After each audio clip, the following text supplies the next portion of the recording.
मनुष्य का जीवन संबंधों, कर्तव्यों, अपेक्षाओं और आकांक्षाओं का एक जटिल ताना बाना है। हम सब इस संसार में प्रेम पाने, स्वीकार किए जाने और किसी के लिए विशेष होने की गहरी चाह लेकर आते हैं।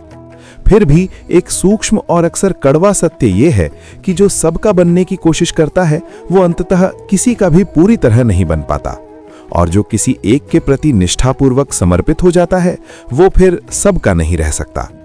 ये वाक्य सुनने में कठोर लग सकता है, परंतु इसके भीतर जीवन का गहन मनोविज्ञान छिपा है। जो व्यक्ति हर किसी को प्रसन्न रखने की चेष्टा में लगा रहता है, जो हर संबंध में समान रूप से उपस्थित रहने का प्रयास करता है, जो अपनी ऊर्जा और समय को बिना सीमा के बांटता रहता है, वो अक्सर हर जगह आधा अधूरा ही रह जाता है। वो मुस्कुराता है, सबके काम आता है, सबकी सुनता है, सबका सहारा बनता है, परंतु जब उसके अपने भीतर कोई तूफान उठता है तब उसे सहारा देने के लिए बहुत कम लोग आगे आते हैं। भीड़ के बीच खड़े होकर भी वो भीतर से अकेला रह जाता है। इसके विपरीत जो व्यक्ति किसी एक रिश्ते, किसी एक लक्ष्य, किसी एक मार्ग या किसी एक संकल्प को पूरे मन से चुन लेता है, वो अपनी संपूर्ण उपस्थिति उसी दिशा में लगा देता है। वो सीमाएं बनाता है, अपनी ऊर्जा का संरक्षण करता है और अपने समय का विवेकपूर्ण उपयोग करता है। दुनिया उसे स्वार्थी कह सकती है, घमंडी समझ सकती है, परंतु वो जानता है कि गहराई बिना समर्पण के संभव नहीं। एक गहरा रिश्ता, एक सच्चा संकल्प या एक स्पष्ट लक्ष्य मनुष्य को वो स्थिरता और सुरक्षा देता है जो 100 सतही संबंध भी नहीं दे सकते। जीवन में गुणवत्ता संख्या से अधिक महत्वपूर्ण है। सैकड़ों परिचितों से बेहतर है एक ऐसा व्यक्ति जिसके सामने आप अपने आंसू भी बिना संकोच के बहा सकें। जीवन में दुख, अपमान और अन्याय भी इसी यात्रा का हिस्सा हैं। जब कोई आपका दिल दुखाता है, जब कोई आपके साथ अन्याय करता है, जब कोई आपको नीचा दिखाने का प्रयास करता है, तब भीतर से टूट जाने का मन होता है। परंतु यदि हम इस पीड़ा को सही दृष्टि से देखें तो यही पीड़ा हमारे भीतर एक नई शक्ति का निर्माण करती है।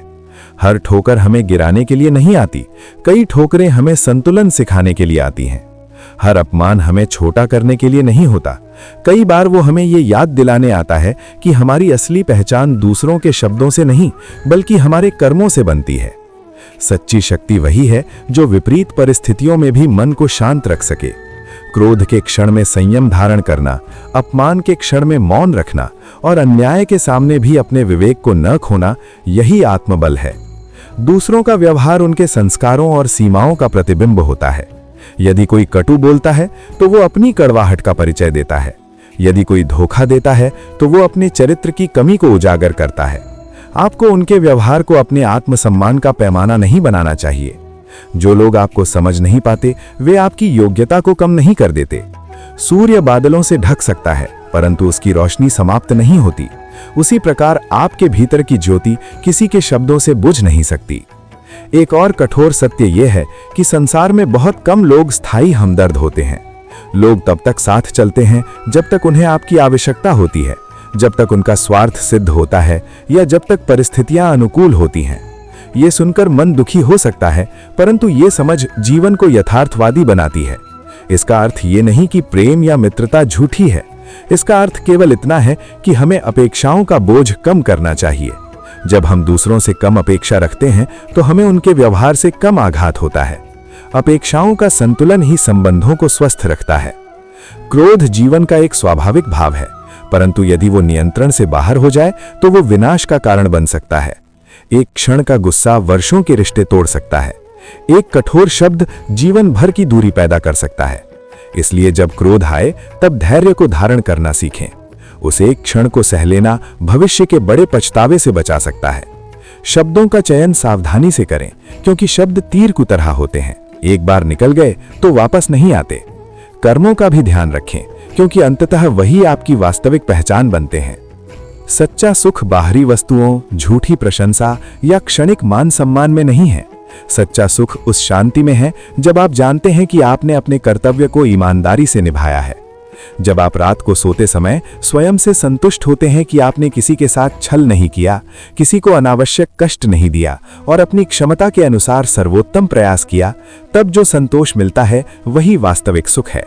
ये सुख किसी पुरस्कार या तालियों पर निर्भर नहीं करता। हम अक्सर संतों और महापुरुषों के वचनों को सुनते हैं कि संसार मोह माया है, धन अस्थाई है, संबंध क्षणभंगुर हैं और जीवन का लक्ष्य मोक्ष है। इन वचनों को सुनकर मन में द्वंद्व उत्पन्न होना स्वाभाविक है। क्या इसका अर्थ यह है कि हमें अपने परिवार, अपने सपनों और अपनी जिम्मेदारियों को त्याग देना चाहिए? क्या धन अर्जित करना गलत है? क्या संसार के सुखों का आनंद लेना अपराध है? नहीं, समस्या संसार में नहीं है, समस्या हमारे अंधे लगाव में है। समस्या धन में नहीं है, समस्या लालच में है। समस्या संबंधों में नहीं है, समस्या स्वामित्व की भावना में है। इतिहास में ऐसे अनेक महापुरुष हुए जिन्होंने त्याग का मार्ग चुना, परंतु उन्होंने कभी ये नहीं कहा कि हर व्यक्ति को वही मार्ग अपनाना चाहिए। मध्यम मार्ग का सिद्धांत हमें यही सिखाता है कि जीवन में संतुलन आवश्यक है। अत्यधिक अभाव मनुष्य को केवल अस्तित्व की चिंता में उलझा देता है। अत्यधिक विलासिता उसे संवेदनशील बना सकती है। संतुलन ही कुंजी है। आवश्यकताओं की पूर्ति हो परंतु इच्छाओं का अंत न हो, ऐसा नहीं होना चाहिए। जितना आवश्यक हो उतना अर्जन करें, परंतु अर्जन को ही जीवन का अंतिम लक्ष्य न बना लें। एक उदाहरण इस सत्य को और स्पष्ट करता है। मान लीजिए कोई व्यक्ति आध्यात्मिक वचनों से इतना प्रभावित हो जाए कि वो अपने कर्तव्यों की उपेक्षा करने लगे। वो सोच ले कि धन ही दुख का कारण है, इसलिए वो अपने काम से ध्यान हटा ले। परिणाम स्वरूप उसका परिवार संकट में पड़ जाए। क्या ये आध्यात्मिकता है? नहीं, ये अज्ञान है। सच्ची आध्यात्मिकता पलायन नहीं बल्कि जागृति है। अपने कर्तव्यों को समझना, उन्हें ईमानदारी से निभाना और साथ ही ये जानना कि ये सब अस्थायी है, यही सच्ची समझ है। कर्तव्य का पालन करते हुए भी आसक्ति से मुक्त रहना संभव है। जब आप अपना कार्य पूरी निष्ठा से करते हैं परंतु परिणाम को लेकर अत्यधिक चिंता नहीं करते, तब आप मानसिक रूप से मुक्त रहते हैं। परिणाम आपके नियंत्रण में नहीं, प्रयास आपके नियंत्रण में है। यदि आप प्रयास पर ध्यान केंद्रित करते हैं तो परिणाम चाहे जो हो, आप संतुलित रहेंगे। सफलता में अहंकार नहीं, असफलता में निराशा नहीं, यही स्थिर बुद्धि है। प्रेम भी इसी संतुलन का हिस्सा है। प्रेम केवल पाने का नाम नहीं, देने की कला है। जब आप बिना शर्त प्रेम करते हैं तो आप अपेक्षाओं के जाल में नहीं फंसते। प्रेम में स्वामित्व नहीं, सहयोग होना चाहिए। प्रेम में बंधन नहीं, स्वतंत्रता होनी चाहिए। जो प्रेम स्वतंत्रता देता है वही दीर्घकालिक होता है। जो प्रेम अधिकार में बदल जाता है वो धीरे धीरे दम घोंट देता है। कभी कभी सीमाएं बनाना आवश्यक है। सीमाएं बनाना स्वार्थ नहीं है, ये आत्मसम्मान है। यदि आप हर समय उपलब्ध रहेंगे तो लोग आपकी उपलब्धता को स्वाभाविक मान लेंगे। यदि आप अपनी ऊर्जा की रक्षा करेंगे तो लोग आपके समय का मूल्य समझेंगे। सीमाएं रिश्तों को तोड़ती नहीं, उन्हें स्वस्थ बनाती हैं। क्षमा भी जीवन की एक महान शक्ति है। क्षमा का अर्थ ये नहीं कि आप अन्याय को स्वीकार कर लें। क्षमा का अर्थ ये है कि आप अपने मन को प्रतिशोध की अग्नि से मुक्त कर दें। जब आप भीतर से द्वेष छोड़ देते हैं तब आप स्वयं हल्के हो जाते हैं। अन्याय का विरोध करना आवश्यक है, परंतु द्वेष को पकड़े रखना आवश्यक नहीं। अन्याय का प्रतिकार विवेक से करें, क्रोध से नहीं। समय एक महान शिक्षक है। समय हर घाव को भर देता है यदि हम उसे भरने का अवसर दें। समय हर कर्म का हिसाब भी करता है, इसलिए अपने कर्मों को शुद्ध रखें। दूसरों की गलतियों का बोझ अपने हृदय में मत ढोएं। अपने हिस्से का धर्म निभाएं और शेष को समय पर छोड़ दें। जीवन में ये प्रश्न बार बार पूछना आवश्यक है कि जो हम कर रहे हैं क्या वो हमारे और समाज के हित में है? यदि उत्तर हाँ है तो हम सही मार्ग पर हैं। यदि उत्तर नहीं है तो हमें अपनी दिशा बदलने का साहस रखना चाहिए। भीड़ की दिशा हमेशा सही नहीं होती, कभी कभी अकेला चलना पड़ता है। अंततः जीवन संतुलन की कला है।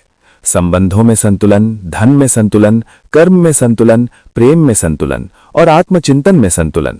जब ये संतुलन स्थापित हो जाता है तब बाहरी परिस्थितियां हमें अत्यधिक प्रभावित नहीं कर पाती।